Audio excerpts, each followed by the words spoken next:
I served in Northern Ireland, or Ulster, for 3 years straight after basic training. That was between 1998 and 2001. I did a 2-year residential tour in Ballykelly, and then I did 2 6-monthers. I was attached to the Alphabet Regiment, the RGBW, for 6 months while they were in Ballykinler, and then I was back and forth again, so I did a total of 3 years. So I have a teeny bit of authority when it comes to the issues in Ulster, the Good Friday Agreement that was signed just before I arrived there. So it was relatively peaceful. It wasn't like it was, but still it was a dangerous place to be. I attended a few riots in Drumcree Church. There was a huge riot somewhere in Belfast when a couple of RUC officers were trapped by a massive crowd of Catholics who were going to kill them, and my regiment had to go there and save them. So we were there for 2 days and 2 nights in riot gear, getting battered, which was fun, but I guess you had to be there. And I also did countless patrols in Bandit Country, Crossmaglen, County Armagh, and getting briefed on a daily basis almost about intelligence, counterintelligence, who the main players were, and the politics in general. It's something every squaddy had to know, because what was happening, I guess what's still happening in Ulster now, was complicated as hell. It can't be fixed at the drop of a hat. The Good Friday Agreement didn't fix it. All that did was put a plaster over a gushing wound, if you will. Because as the signs I saw in Ulster made by the IRA said, we're still here, you know, and they still are. Now, I would go back to Ulster for a visit myself, if I could, if I had the time. Because despite what you've heard, the people are just so friendly, and they are so down to earth. I mean, during patrols, etc., we would have Catholics as well as Protestants come out and give us teas and coffees and cakes. Because the normal people there, they were just getting fed up with everything. The hatred, the deaths, the terrorism, the bombs, everything. They were just getting so fed up with it. And you know, quite frankly, I think the spectre of Irish Republican unity is starting to bring it all back.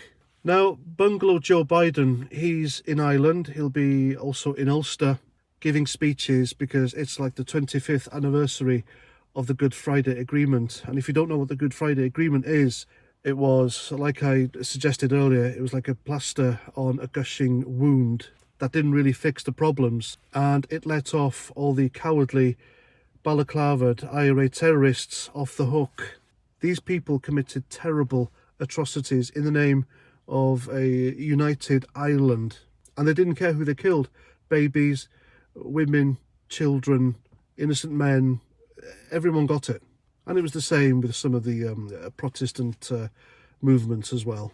Meanwhile, some British soldiers are being hounded, prosecuted and jailed, while IRA terrorists walk free and are even politicians making the laws over there. I think it's perverse. I really do think it's perverse and backward.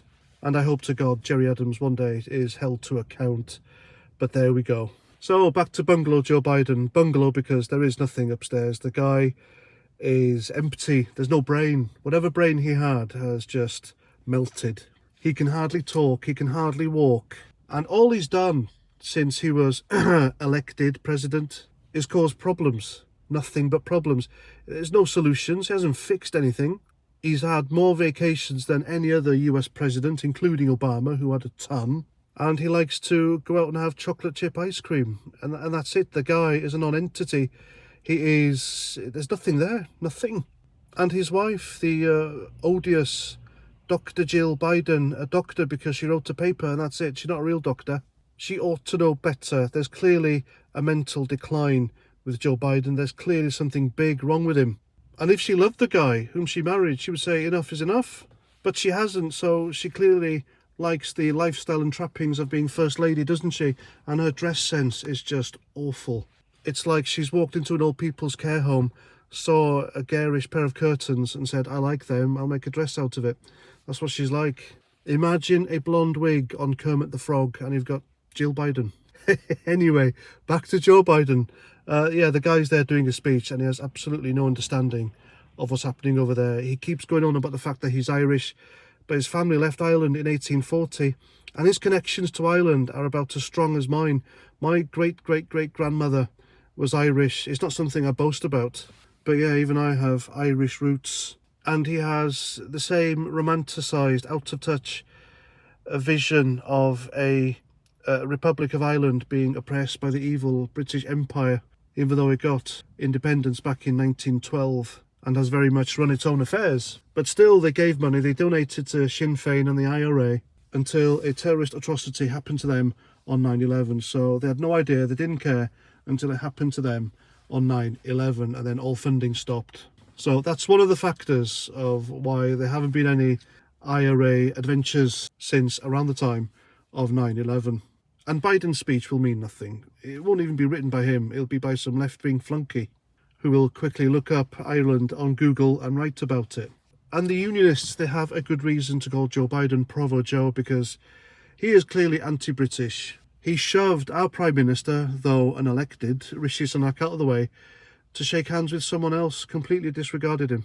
And always gone on about the fact that I don't care, I'm Irish when it comes to British affairs. Even for the King's coronation next month, he's sending his wife. That's how little the guy thinks of us, and we're meant to have this special relationship, but we'll never have a special relationship with a weak democratic US president, will we? And to be honest, I don't think Joe Biden knows why he's there. He's just a confused old lefty, and he should be put into a retirement home. That's what I think. Please let me know what you think in the comments. Until next time, have a great day, look after yourselves, and Roger Trout.